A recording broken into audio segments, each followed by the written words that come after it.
پاکستان کا امریکہ کے ساتھ تجارتی تعلقات کے فروغ اور نئے ٹیرف کے حوالے سے مذاکرات کے لیے اعلیٰ سطح وفد بھیجنے کا فیصلہ۔ وزیراعظم کی ہدایت پر وفد میں معروف کاروباری شخصیات اور برآمد کنندگان کی شمولیت۔ وفد کو وزیراعظم کی جانب سے امریکہ کی جانب سے درآمدات پر لگائے گئے نئے ٹیرف پر مذاکرات کے بعد مستقبل کے لیے باہمی طور پر مفید لائحہ عمل طے کرنے کا ٹاسک سونپ دیا گیا۔ وزیراعظم محمد شہباز شریف کی زیر صدارت ملکی برآمدات میں اضافے اور امریکہ کی جانب سے درآمدات پر لگائے گئے نئے ٹیرف پر جائزہ اجلاس آج اسلام آباد میں منعقد ہوا۔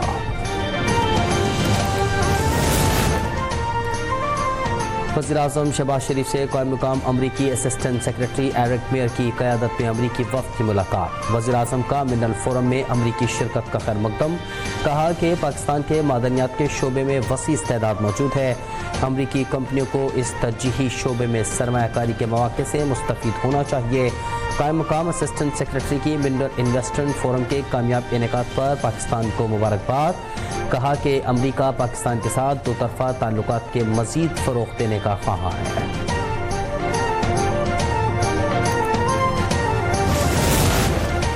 SIFC کی معاونت سے معدنی شعبے میں سرمایہ کاری کا فروغ۔ پاکستان منرلز انویسٹمنٹ فورم 2025 کا دوسرا روز۔ بلوچستان کے اہم ترین منصوبے ریکوڈک پر جامع سیشن۔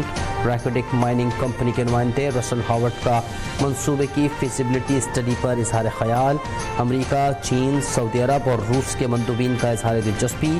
آج کے سیشن میں ریکوڈک پر تفصیلی سیشن اور پینل ڈسکشنز ہوں گے۔ فورم میں دنیا بھر سے بڑی تعداد میں غیر ملکی سرمایہ کاروں کی شرکت۔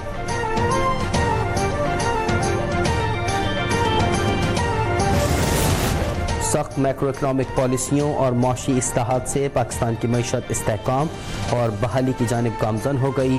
ایشیائی ترقیاتی بینک کی آؤٹ لک رپورٹ کے مطابق مالی سال 2025 میں پاکستان کی معاشی شرح نمو 2.5% ہونے کا امکان ہے۔ رواں مالی سال کے دوران مہنگائی کی شرح 6% تک رہ سکتی ہے۔ اصلاحات کے باعث پاکستان کی معیشت میں استحکام اور گروتھ آ رہی ہے۔ آج اتنی بڑی کانفرنس جو کہ پوری دنیا کا مرکز بنی ہوئی ہے مائنز اور منرلز کے حوالے سے، اس موقع پر پی ٹی آئی کا یہ رویہ صوبائی خود مختاری کے نام پر وفاق دشمنی یا صوبائی خود مختاری کے نام پر پاکستان دشمنی پھر انہوں نے کی ہے۔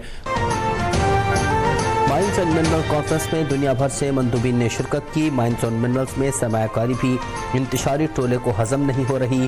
وزیر مملکت برائے داخلہ طلال چودھری نے پی ٹی آئی کو کھری کھری سنا دی۔ کہا مائنز اور منرل کانفرنس کے موقع پر بھی انتشاری ٹولہ باز نہیں آیا۔ پی ٹی آئی اور دہشت گردوں کا ایجنڈا ایک ہی ہے۔ عوام ان کی انتشاری سوچ کو جان چکے ہیں۔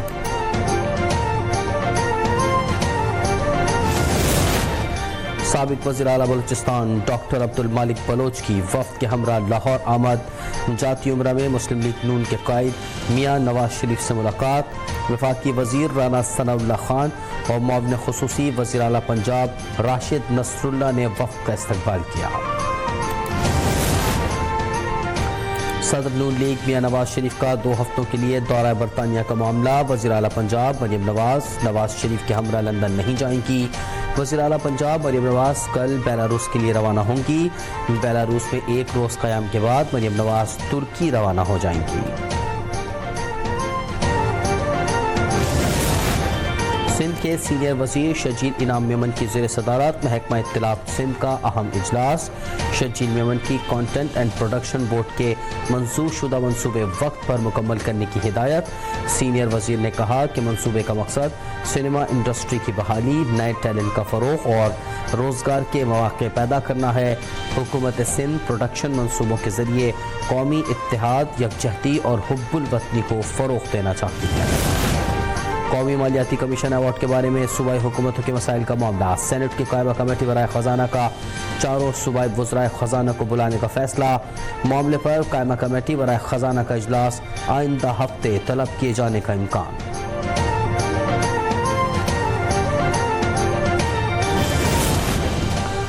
پیپلز پارٹی کے سینئر رہنما تاج حیدر کی نماز جنازہ ڈیفنس کراچی میں ادا کر دی گئی۔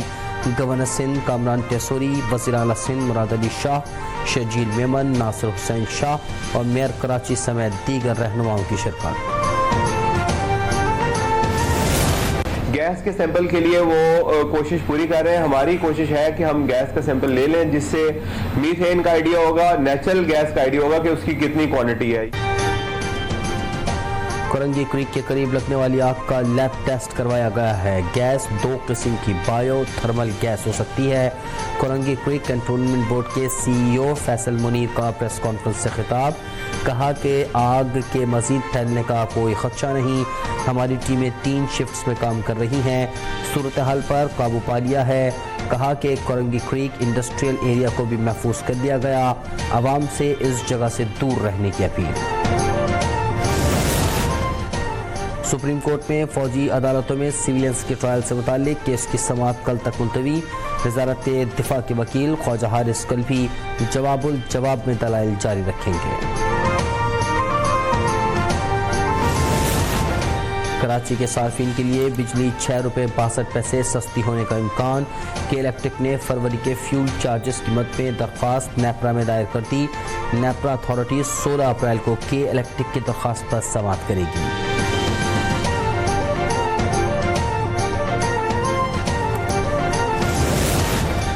کاشتکاروں کے لیے حکومت پنجاب کا اہم اعلان، صوبے سے گندم کی نقل و حمل کی باقاعدہ اجازت مل گئی۔ وزیر اعلیٰ مریم نواز نے گندم کے لیے ڈی ریگولیشن اور فری مارکیٹ پالیسی جاری کرنے کی منظوری دے دی۔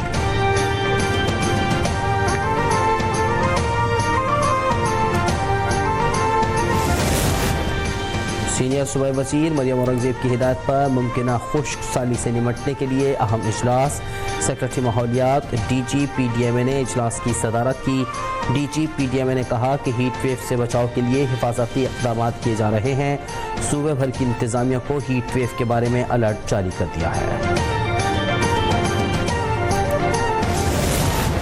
پیپلز پارٹی کے رہنما سینیٹر شہری روان کا دریائے سندھ میں پانی کے تاریخی بحران پر شدید تشویش کا اظہار، کہا کہ پانی کی بچت کے بجائے مزید نہریں نکالی جا رہی ہیں جو دریائے سندھ کو خشک کر دیں گی۔ 3 صوبوں میں قحط کی صورتحال ہے، اپریل میں کاشتکاری کے لیے پانی نہیں ہوگا۔ پانی کی کمی قومی ایمرجنسی ہے نہ کہ سیاسی مسئلہ۔ پیپلز پارٹی عوام کے پانی کے حقوق پر کبھی سمجھوتہ نہیں کرے گی۔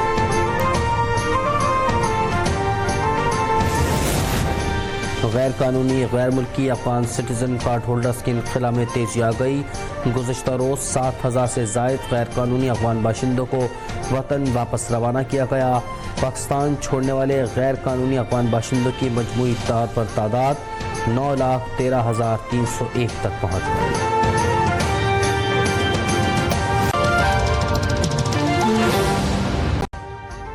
ابھی سبسکرائب کریں تاکہ کوئی خبر رہ نہ جائے۔